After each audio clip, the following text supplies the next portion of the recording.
सर्वांचे करिअर मित्र काउन्सिलिंगमध्ये स्वागत आहे. अकॅडमिक इयर 2026-27 मध्ये इंजिनिअरिंग ॲडमिशनसाठी जे कॅप राउंड्स होतात, ते कॅप राउंडचे रजिस्ट्रेशन कधी स्टार्ट होईल? त्यासाठी प्रोसेस काय असते? पुढे डॉक्युमेंट व्हेरिफिकेशनची जी काही प्रोसेस आहे, त्यामध्ये तुम्हाला काय स्टेप्स घ्यायच्या असतात, या सगळ्याची इन्फॉर्मेशन आपण घेणार आहोत. आणि त्यामध्येच आज एक महत्त्वाचं नोटिफिकेशन एम-एस-टी-सी-टीच्या ऑफिशियल वेबसाईटवर आपल्याला बघायला मिळेल.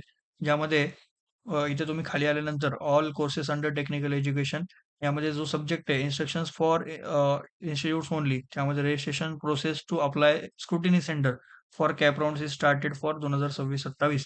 मग ही जी प्रोसेस आहे, हे जे स्क्रुटिनी सेंटरचं रजिस्ट्रेशन आहे, हे नक्की कोणासाठी आहे? विद्यार्थ्यांसाठी आहे का? किंवा तुम्ही त्यामध्ये काय केलं पाहिजे का? तर या सगळ्या संदर्भात आपण हा व्हिडिओ बनवत आहोत. सगळ्यात आधी स्क्रुटिनी सेंटर म्हणजे काय? याबद्दल आपण माहिती घेऊ.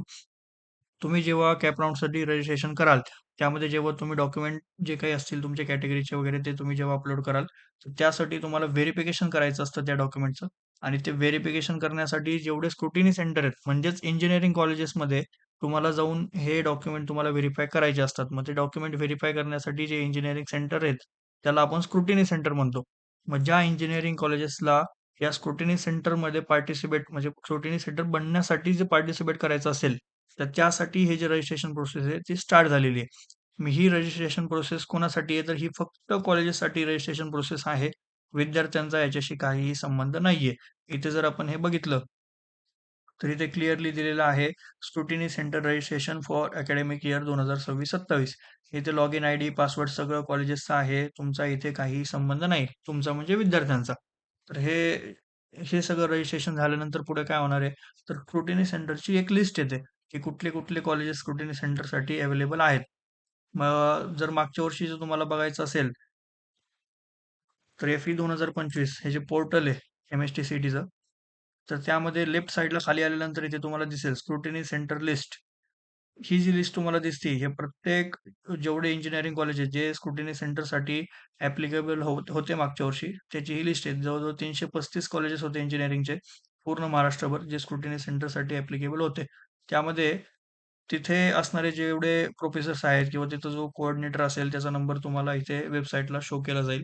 यांना तुम्ही कॉल करून तुमचे डॉक्युमेंट व्हेरिफिकेशन करण्यासाठी स्लॉट बुक करून तुम्ही या कॉलेजेसला व्हिजिट करू शकता.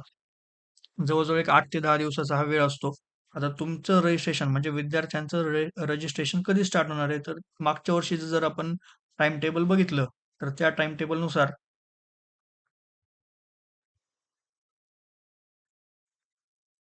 ते तुम्हाला इथे बघायला मिळेल.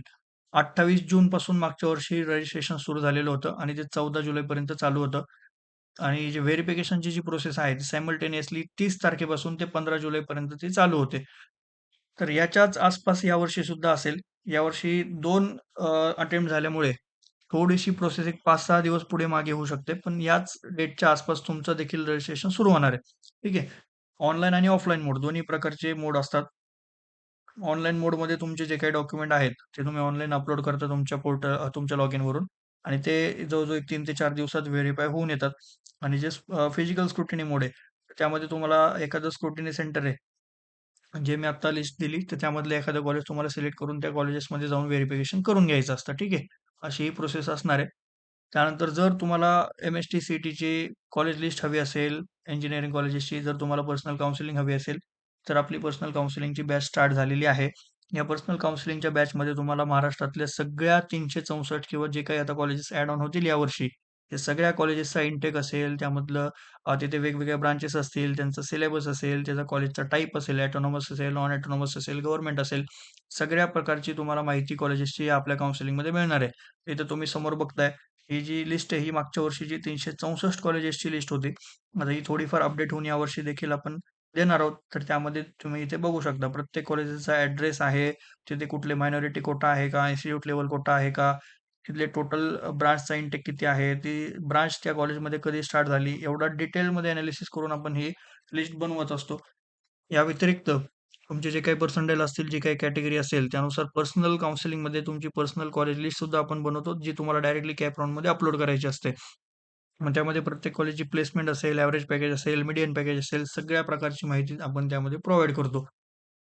जर तुम्हाला एनरोल करायचं असेल आपल्या पर्सनल काउन्सिलिंगमध्ये, तर व्हिडिओमध्ये तुम्हाला व्हिडिओच्या डिस्क्रिप्शन बॉक्समध्ये तुम्हाला पर्सनल नंबर दिलेला आहे आणि WhatsApp ग्रुपची लिंकसुद्धा दिलेली आहे. लवकरात लवकर कॉन्टॅक्ट करून आपल्या पर्सनल काउन्सिलिंगमध्ये एनरोल करा.